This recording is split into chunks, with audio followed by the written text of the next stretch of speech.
आज श्रीमंदिर में महाप्रभुंर हेरा पंचमी नीति अनुष्ठित हम जहाँ नहीं कि नीति श्रृंखलित हम तापर गुरुत्व दे आज पति महापात्र जे कि नवकिशोर पति महापात्र सी आज ये नीति को श्रृंखलित भाव करेंगे सीधा साल कौन कौन नीति रही आम आलोचना करवा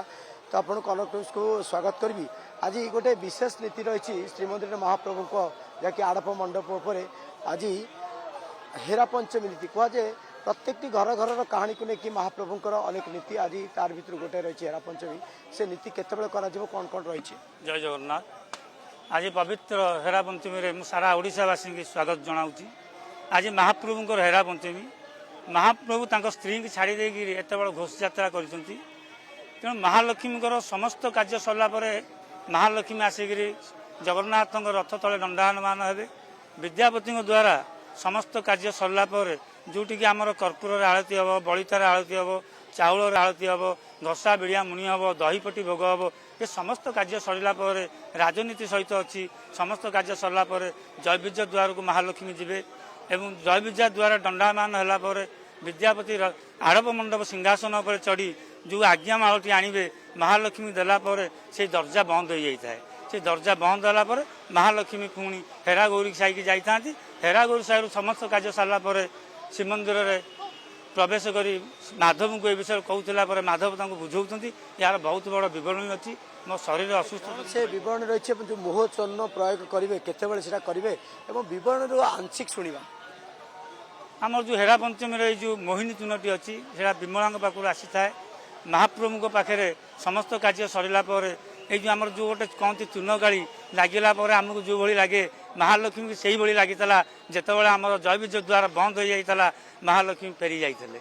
यहाँ संध्या धूप सरला नीति अनुष्ठित हुए। तो जो आपण मैंने गोटे वचनिका करेंगे से कौन रही जो मोहचूर्ण प्रयोग कर महालक्ष्मी तो अभिमान अच्छा समस्त रथ जो सिंहद्वार को चली जाए जिते महालक्ष्मी आसिक चाहाणी मंडप देखुता बाहुड़ा यात्रा महाराजा को जो अभियोग करते महाराजा अभियोग शुणी शुणी कि ना जो चाहाणी मंडप देखी महाराज गजपति महाराज यार शुणी शुणी महाप्रभु को अटकी रखी महालक्ष्मी जीवे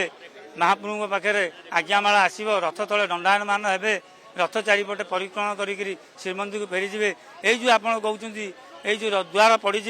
महालक्ष्मी जगन्नाथ कली हम महालक्ष्मी सेवक अरे जगन्नाथ सेवक मु तो दुई पटे अच्छी ना एपटे महालक्ष्मी पटे अच्छी एपटे जगन्नाथ पटे अच्छी ये जो कलिकजिया लगे महाप्रभु को जो अपमानित लगे महाप्रभु से महालक्ष्मी की गुहारी कर आज एत बड़ यात्रा सरी जाऊँगी आपड़ द्वार खोली दिंतु मु भितर जाए सीटी आमर जो रही है भंडार घर पाखे महाप्रभुंर विवाह सरी जाइए गईठाल खोलनी चौटी राति हैनी आसंता बाहुड़ा यात्रा महाप्रभुंर गईठाल खोल प्रतिमापत्र जो आपठी नीति करुवे नंदीघोष रथ को आंशिक भाव भंगा तार परंपरा कौन जो महालक्ष्मी आसी पहुँचीजे रथरे किसी अंश को भांगीदेवे और भांगी सारा जय विजय द्वारा जा पहुँचे यह रथ भंगा नीति कह जाए हेरा पंचमी नीति कह जाए हेरा गौरी साई जो आनंद बजार दे हेरा गौरी साई देवे महाप्रभु एत बड़ घोष यात्रा कर महाप्रभु को अनेक यात्रा अच्छी किंतु जो महालक्ष्मी जाती घरे घरे भोग घरे घरे पंक्ति महालक्ष्मी भोग सरला महालक्ष्मी फेरी जाती पुणी सिंहद्वार दे श्रीमंदिर आज जहाँ हेरा पंचमी नीति आम शुणुले तार भितर तो आउ जड़े खुंटिया सेवायत अच्छा प्रतिक्रिया ना तो आज गोटे निरा नीति रही महाप्रभु जगन्नाथ स्वामी नयन पथ गामी भव तुम आंभे से महाप्रभुंर बिड़िया पान दवा सेवक महाप्रभुंर प्रतिहारी सेवक आंभे शिवशंकर खुंटिया आजिकार दिवस अति आनंदर दिवस कौन आनंद जनक पाइका दुख जनक पाइका आनंद जी दुखी ता पाखे स्वामी ना तेणु ता मन दुख थाए जितेबाला बाहागर सरी जाइए गईठाल फिटिनी महाप्रभु अधा यात्रा पलि आसती बाहागर अधा समय यात्रा पड़गला आ यात्रा महाप्रभु पलि आसती जो दिन महाप्रभुंर से नीलाद्री विजय हम से नीलाद्री विजय दिन माँ शरीर प्रभु शरीर जो गईठाल बंधा होता से दिन ही खोली थाए तो से गईठाल बंधा स्त्री केमी अलग रही तेणु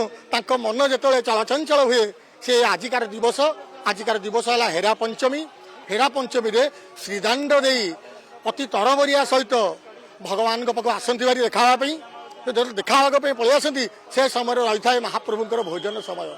संध्या धूपरे महाप्रभु भोजन समय बसी था माँ को अपेक्षा करने पड़ी थाए।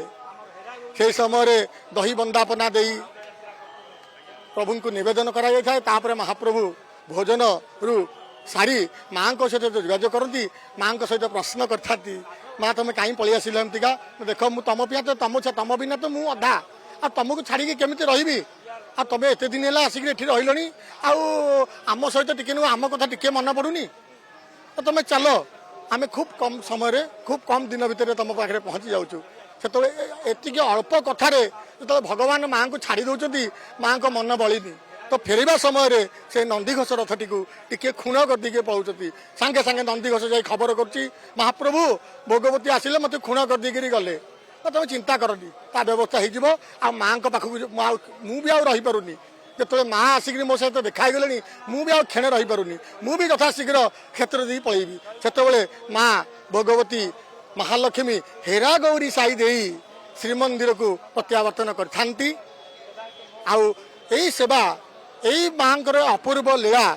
स्वर्गरु 33 कोटी देवादेवी माने आसी माँ प्रभुंर यही लीला को देखा आसता जगन्नाथ स्वामी नयन पथ गाँव। निश्चित भाव आम आलोचना करते आज हेरा पंचमी नीति कौन कौन रही है किभली नीति को अनुष्ठित तार भितर आज हेरा पंचमी जो महालक्ष्मी आसवे राग जर्जरित होकर आसवे और महाप्रभु को देखा करने को टेरा पड़ जाइए टेरा पड़ा पर महालक्ष्मी फेरी आसवे नंदीघोष रथ को भांगे और हेरा गौरी देकी साई देकी प्रत्यावर्तन करेंगे श्रीमंदिर को तापर बाहुड़ार प्रस्तुत करेंगे ये प्रत्येक परिवार कहानी को लेकिन महाप्रभुंर आज लीला थाए तेरे नीति केते श्रृंखलित हम तापर समस्त नजर रही तेरे आशा करा गत वर्ष जो विलंब नीति अनुष्ठित होता विलंब और चलित वर्ष गोटे सहल नीति हम बोली आशा कर देखा जाऊ नीति केते सहल हो समस्त नजर रही।